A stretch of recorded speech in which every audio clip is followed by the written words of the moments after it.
All right, this is going to be a quick rundown of the Godzilla franchise. I was asked by a friend, he said that he wanted to watch Godzilla and he didn't know where to start. So you have a couple of options here, okay? I'm going to talk real briefly about the American Legendary series, so the Monsterverse, okay? I've already discussed those. Those share their own continuity. They're basically an American version of Godzilla that disregards all of the Toho canon. You know, even the origin of Godzilla is different. That started in 2014 with Bryan Cranston. Then there was a tie-in with King Kong, which was Skull Island, and then King of the Monsters, and so on and so forth. It's still ongoing. The most recent film in the Godzilla franchise is a standalone movie which disregards the entire canon of Godzilla, which is a good starting point for new viewers. Godzilla, what is it called? Minus one? I did see it at the movie theater. As of yet, I don't own a physical copy of it. Okay, so I've discussed those. Now I'm going to move on and talk about the Godzilla franchise from the beginning. So Godzilla, probably the easiest way to get all 15 of the original films, which comprise what's known as the Showa era from 1954 to 1975, is this Criterion set. The only problem with this, and I'm going to lay it out for you right now, as you can see, it's a book. I don't like the packaging. The disc actually are supposed to go in these sleeves, but there is a manufacturing problem where the glue binding this together is failing, and the discs are actually falling down inside and getting glue all over them. So I've had to take the discs out and put them in a flip binder, which is really not ideal. So there you can see they are. Luckily, they're not damaged. I was able to get the glue off of them and they all play. But if you buy this set, which is really pricey, be aware of that that's an issue. Get them out. You're going to have to put them in something else. So thanks, Criterion, for your crappy packaging. So here we go. I'm going to run them down. The 15 films in this are Godzilla from 1954, and it does include the 1956 American version starring Raymond Burr, King of the Monsters. They're both in here. Then you get Godzilla Raids Again, King Kong versus Godzilla. Again, both versions, the Japanese and American version, are included in this. And then you get Mothra versus Godzilla, Ghidorah the Three-Headed Monster, Invasion of the Astro Monster, Abira Horror of the Deep, Son of Godzilla, Destroy All Monsters, All Monsters Attack, Godzilla versus Hedorah, Godzilla versus Gigan, Godzilla versus Megalon, Godzilla versus Mechagodzilla, and Terror of Mechagodzilla. Now, my suggestion to you is out of these, that the essential viewing is Godzilla 1954 by Ishiro Hondo, directing there. It's known as Gojira. This is a must-watch movie. If you're going to watch one Godzilla movie out of the Showa era, that's the one. And it's important because it's regarded by almost everybody as the best Godzilla movie of the entire franchise. Okay, so I think you can watch this on the Criterion channel. I think most of these you can watch on the Criterion channel right now if you have a subscription to that, or get this set. Just be aware of the manufacturing problem. So we're going to move on to the Heisei era. So after 1975, the Godzilla era, the Godzilla franchise kind of took a break, okay? And then they rebooted in 1984 with the return of Godzilla. Now this disregards the continuity of the Showa era, which kind of got wacky and goofy and returns it more to its darker roots. And so there's an American version of this called Godzilla 1985. All right, and this is what kicks off, did I say this? The Heisei era, okay? But in Japan, it's known as the Versus era. This was the first movie, serves as a direct sequel to 1954. Then each of these movies, unlike the Showa, shares a tight continuity. The next one is Godzilla versus Biollante, which was just put out in this really nice set by Criterion, or this nice packaging by Criterion. The only problem is, a lot of people be upset, there is no English dub on this. The dubbing in the Showa era set by Criterion was a mixed bag. Some are dubbed, some are subbed. Some have commentary, some don't. All right? all of the movies here all have dubs. This one does not. This is subtitled only, so you have to watch this in Japanese. So again, this series, this is getting hard to get. People are starting to scalp this. Since Criterion put this out, the scalping prices for this one have come down. This is a little pricey, but the Miramax release you can get relatively easy. The next in the series is Godzilla versus King Ghidorah, and then Godzilla and Mothra Battle for Earth.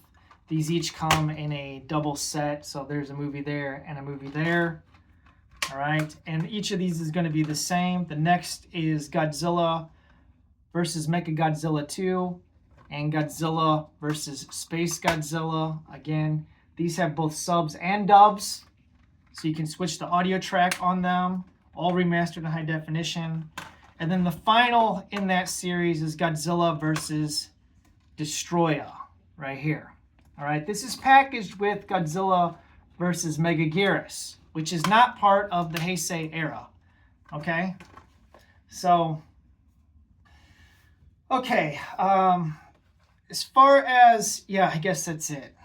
So we're gonna drop the Heisei era. We're gonna move on to what's known as the Millennium era. So I'm gonna grab those over there. So again, all of these, by the way, this happens to be my favorite era of Godzilla. I know that's a controversial opinion, but I think kind of a comparable, what's the word I'm looking for? Kind of a good example of how these work is kind of like the Daniel Craig, James Bond movies, how they're all, one movie flows into the next, into the next, into the next, right? That's how these work. And when you get to the next era, which is known as the Millennium era, the series continually reboots itself.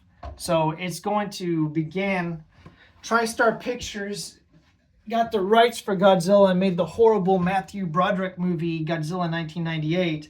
Toho was unhappy with it, so they rebooted the franchise with Godzilla 2000. This disc here, again, has both the Japanese and the American dub.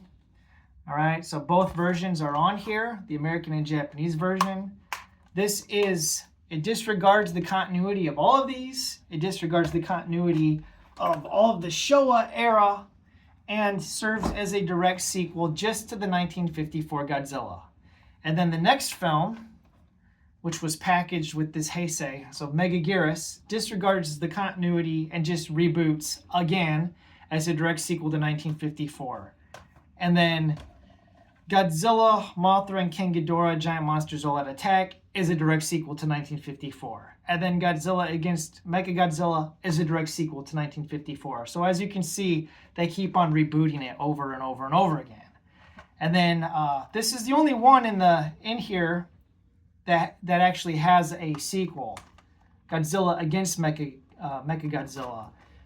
Godzilla Tokyo SOS is a direct sequel to Godzilla Mechagodzilla. So together with the original Godzilla 1954, those three movies serve as kind of a trilogy.